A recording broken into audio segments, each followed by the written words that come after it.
दोस्तों, एक ऐसी जगह की कल्पना करो जो साधारण लगती है, किसी भी अन्य मोहल्ले की तरह। घर सड़कों के किनारे हैं, बच्चे खेल रहे हैं, लेकिन कुछ जगह इतने गहरे रहस्य दबाए होती हैं कि हमें अंदाजा भी नहीं होता। वेलकम, आप देख रहे हैं अथांग मिस्ट्रीज। ये कहानी है निठारी सीरियल किलिंग की।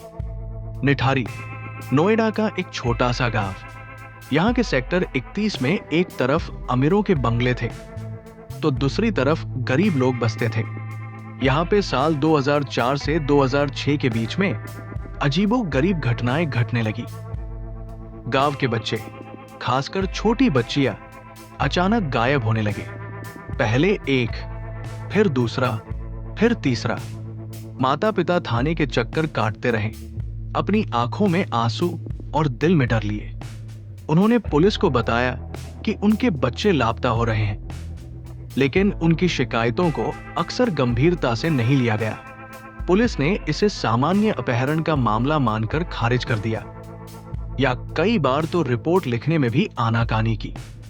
हर गुजरते दिन के साथ गांव में एक खामोश डर का साया गहरा होता जा रहा था। हर परिवार को लगता था कि अगला नंबर उनके बच्चे का हो सकता है। फिर आया 29 दिसंबर 2006 का दिन, जिसने इस खामोश डर को एक भयावह सच्चाई में बदल दिया। गांव के एक व्यक्ति ने पुलिस को बार बार बताया कि सेक्टर 31 के डी 5 नंबर के बंगले के पीछे नाले में कुछ अजीबो गरीब चीजें दिख रही हैं। जब पुलिस ने जांच की तो उनकी आंखें फटी रह गई।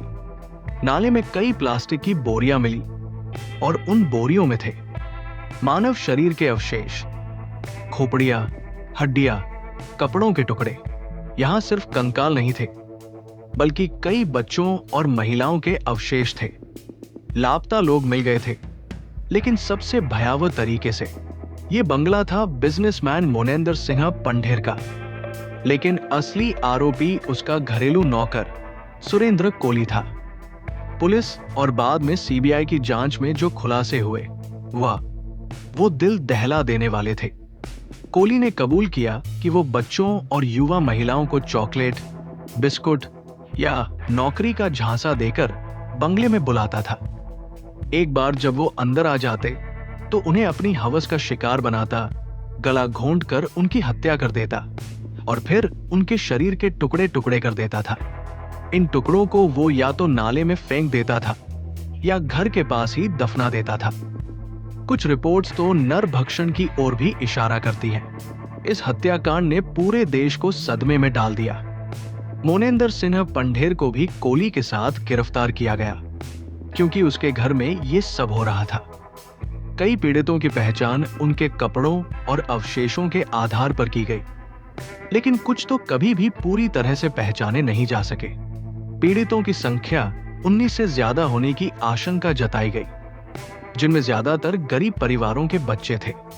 जनता का आक्रोश और मामले की गंभीरता को देखते हुए ये केस सीबीआई को सौंप दिया गया।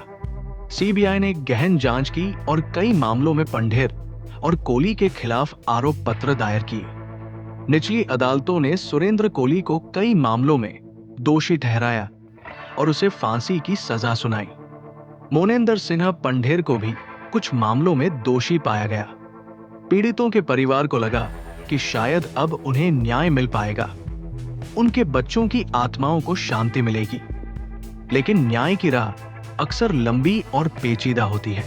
अक्टूबर 2023 में इलाहाबाद उच्च न्यायालय ने एक फैसला सुनाया। उच्च न्यायालय ने सुरेंद्र कोली को 12 मामलों में बरी कर दिया और मोनेंद्र सिंह पंढेर को भी 2 मामलों में बरी कर दिया। अदालत ने अपने फैसले में कहा कि प्रोसिक्यूशन बियॉन्ड रीजनेबल डाउट सबूत पेश करने में असफल रहा। इस फैसले से पीड़ितों के परिवारों को गहरा सदमा लगा। मोनेंद्र सिंह पंढेर को रिहा कर दिया गया, जबकि सुरेंद्र कोली अन्य चालू मामलों के कारण अभी भी जेल में है। ये घटना आज भी कई सवाल खड़े करती है कि कैसे इतने लंबे समय तक बच्चे गायब होते रहे और किसी को भनक तक नहीं लगी और कोई कार्रवाई भी नहीं हुई।